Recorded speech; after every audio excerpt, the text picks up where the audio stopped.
Hey everyone, welcome. Today we are unboxing the Blockstream Jade, this wallet right here. Let's get started with it.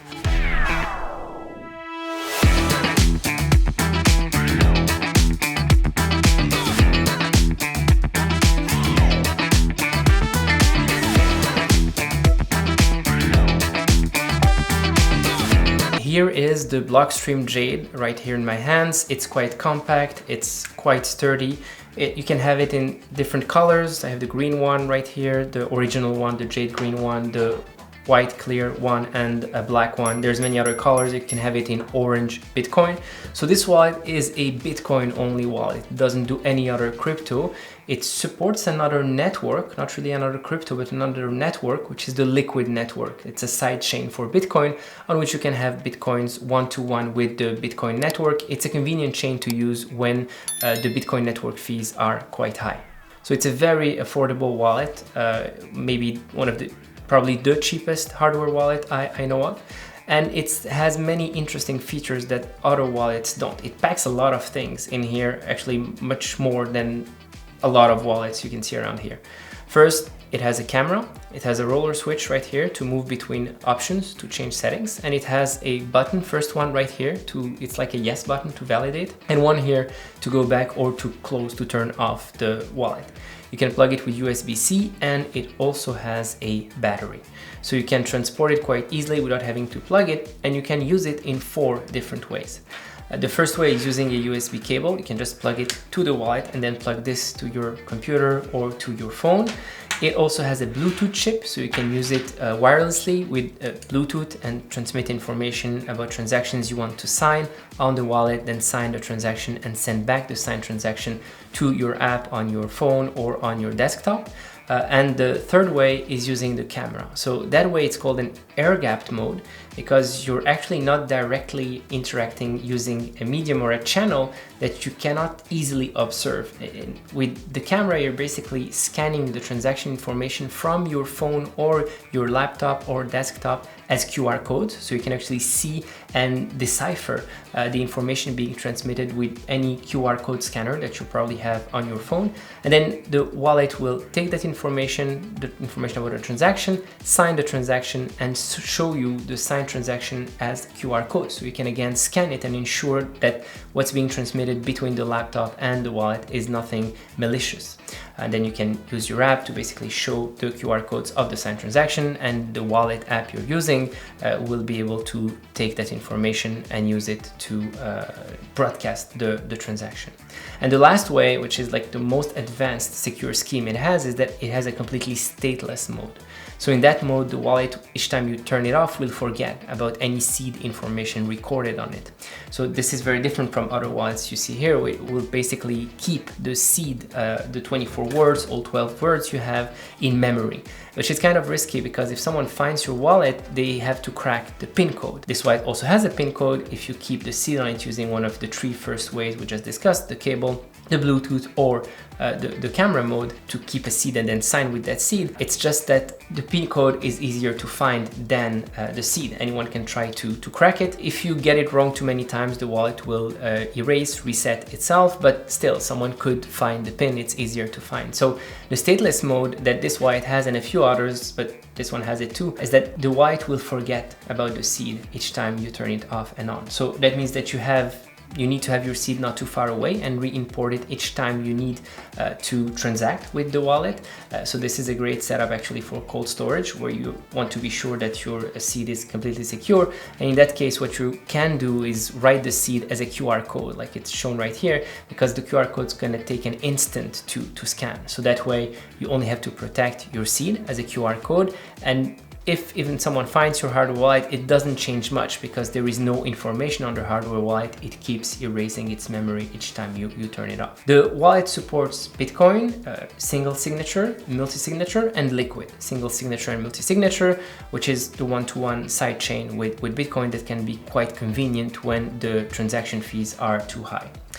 Interesting features about this wallet that other wallets don't have is that it has a battery, which means you can easily transport it. And if you're using it for a hardware wallet with Bluetooth, it's kind of convenient. You don't have to store the seed on your phone, your smartphone, but you can still have this in your pocket. It's compact, it fits in the pocket, has a battery, and turn it on whenever you need to sign a transaction, for example. It also has a duress pin setting, quite interesting. You can set up a pin code that if you ever input it when the wallet asks for your pin, the wallet's gonna simply reset, erase it completely, its memory, and display an error message. So if someone is threatening you and forcing you to unlock your hardware wallet with the pin, you can just write the duress pin and it'll show an error message, which basically will allow you to say, I don't know what's happening, and then the wallet resets and erases the seed that's stored on the wallet. It also has an OTP feature. So the OTP is basically the 2FA code that some websites, or actually today most websites, allow you to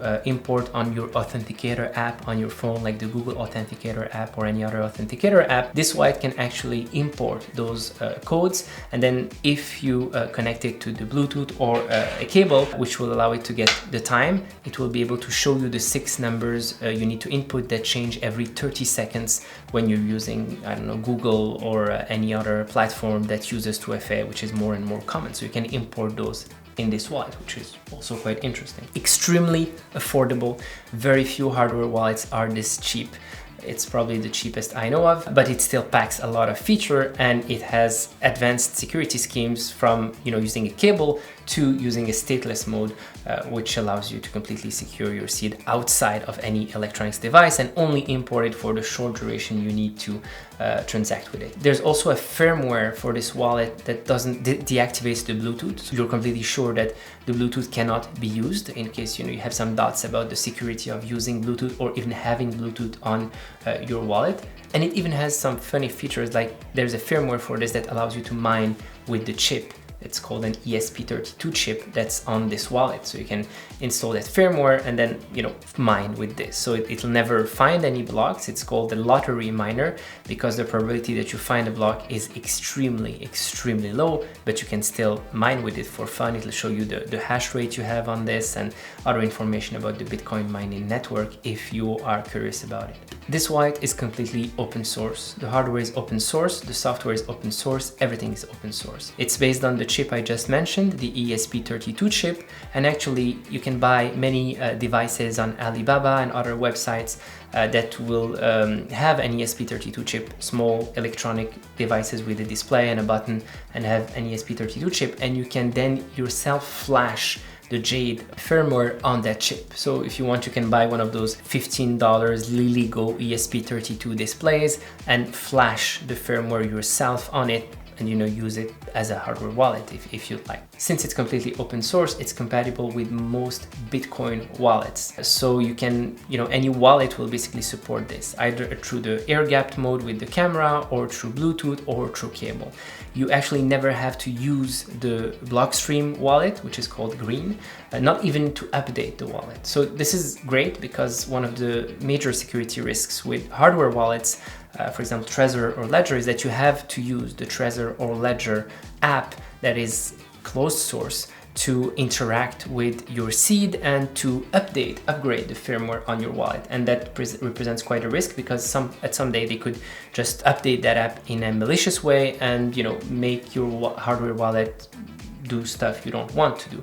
So with this wallet, you never have to use a single app. You can choose whichever app you want to use and you can still use all the features and even update the wallet. But the Blockstream Green wallet on your desktop or your smartphone is completely compatible with this wallet. It even allows you to use it with Lightning, for example, so you can have a Lightning wallet associated with this. So it's a very interesting wallet because, at the opposite of other hardware wallets, what Blockstream decided to do is to go as cheap as possible, which they had to compensate for in some ways. This wallet has a feature called the PIN Oracle. Basically, it doesn't have what's called a secure element, which other hardware wallets have. It's a secure element chip that allows them to better secure your seed, basically. This one doesn't have that, so it allows it to be quite cheap, although it has a camera, Bluetooth, battery, the nice display, everything. But they're using this PIN Oracle system in which basically there's a secret that's held on a server at Blockstream, and you have the other part of the secret. So the information on the Blockstream server is not enough. but by communicating with that server when you are unlocking your wallet, you're basically creating a virtual secure element, which allowed them to go quite cheap. The cool thing is that even that is open source, and you can deploy your own blind oracle or pin oracle server to communicate with your Jade. So thanks to this creative way of securing the wallet, Blockstream was able to provide a really cheap wallet that is quite sleek, lightweight, and is really thought for Bitcoiners and can be used in many different ways. So it can be used by something to secure a hardware hot wallet on their phone with the Bluetooth, can be used that way, but it can also be used as your basically way to transact from your cold storage seed that are completely secured, or to create a Lightning wallet through the Green app. So it's extremely versatile, it's quite cheap, you can have it in many colors, which is quite cool, and it's quite nice. So if you're looking for a solid, lightweight, versatile Bitcoin wallet, the Blockstream Jade might be what you're looking for.